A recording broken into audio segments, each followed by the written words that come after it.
You ever feel like you're in a wilderness, a time of trial, or just a difficult season where you feel spiritually dry, maybe even thirsty? Today, we're going to explore a really powerful story about finding life-giving water in the most unlikely of places. It's a story that speaks directly to those moments. And this ancient promise really sets the stage for our whole conversation. It's not a promise that we won't face difficult waters or overwhelming rivers, but it is a promise of presence, of protection through them. It's just a comforting thought to hold on to as we step into our story. So our story takes place in a literal wilderness, but it's also a deeply human one. It's about people who, just like us, felt hunger and fear and thirst. This is the story of the Israelites, and their long journey began with a pretty remarkable sign of provision.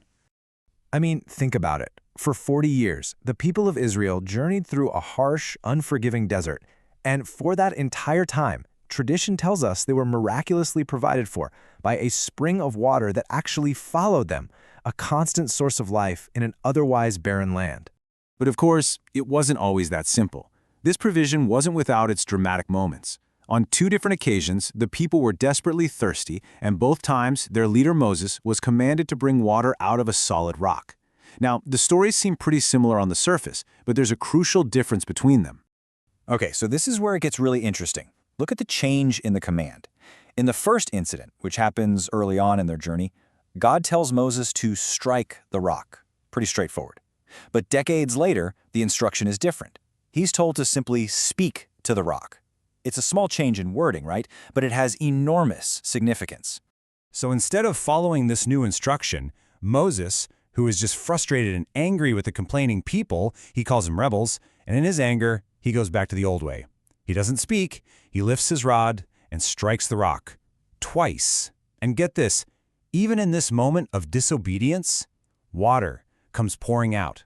So that makes you wonder, right? Why did the water still flow?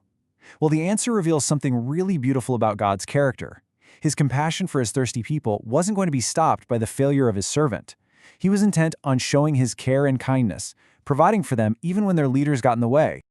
Now you might be thinking, okay, this is a fascinating story from history, but what does it really have to do with me today? Well, centuries later, the Apostle Paul looks back on this very story and says it wasn't just recorded as history. Nope, it was recorded for a reason. Paul tells us these events were written for our admonition. As one writer put it, stories from the past can give us pointers for the present. So this isn't just an old story. It's like a signpost, a warning, and an instruction for us. But what kind of instruction is it? The Greek word Paul uses here is nouthesia, and it's a really powerful term because it's not about just learning a fact. It's a kind of loving, corrective instruction that's meant to shape our whole person, our will, our character, our deepest disposition. It's counsel that comes from a place of genuine care. And that counsel, that instruction, comes from a place of profound understanding. The 17th century writer Thomas Watson reminds us that this isn't harsh. It's gentle, because its source knows we aren't made of steel or marble. He knows our frame, our fragility, and he deals with us accordingly. So with that understanding of gentle, corrective instruction, Paul pulls back the curtain to reveal the deepest layer of meaning in this story. He connects that physical rock in the desert to a much greater spiritual reality. He makes this startling declaration. He just says it. And the rock was Christ. Now, he isn't saying that Jesus was literally a rock in the wilderness. He's saying something much, much more profound. So what on earth did Paul mean by that? How can a rock from the past be a person who would live centuries later? Well, to really understand this, we need to grasp a key concept for how to interpret these ancient stories. Paul is using what's known as typology. It's a way of seeing how people and objects and events in the Old Testament were designed to be patterns or symbols that point forward to a greater fulfillment.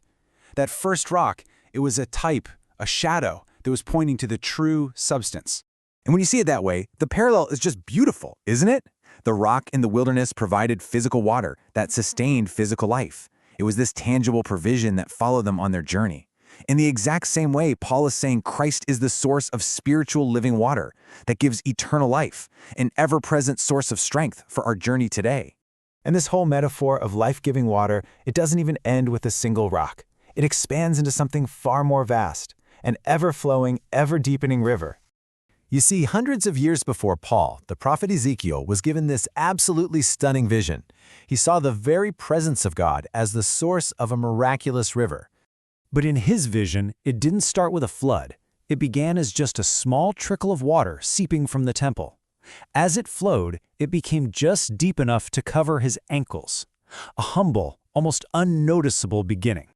But as he followed the water's path, something truly miraculous happened. The river grew fuller the further it flowed away from its source. It went from ankle deep to knee deep to waist deep, and finally it became this great, powerful river, too wide to cross and deep enough to just swim in. And here we see the full picture. That first provision of water from the rock was a sign pointing to this ever-flowing, ever-increasing river. It's a symbol of God's abundant, life-giving presence that doesn't just sustain us in a single crisis, but actually grows deeper and more profound the further we journey with Him. Which brings us right back to where we started. Life can so often feel like a wilderness, a dry and thirsty land.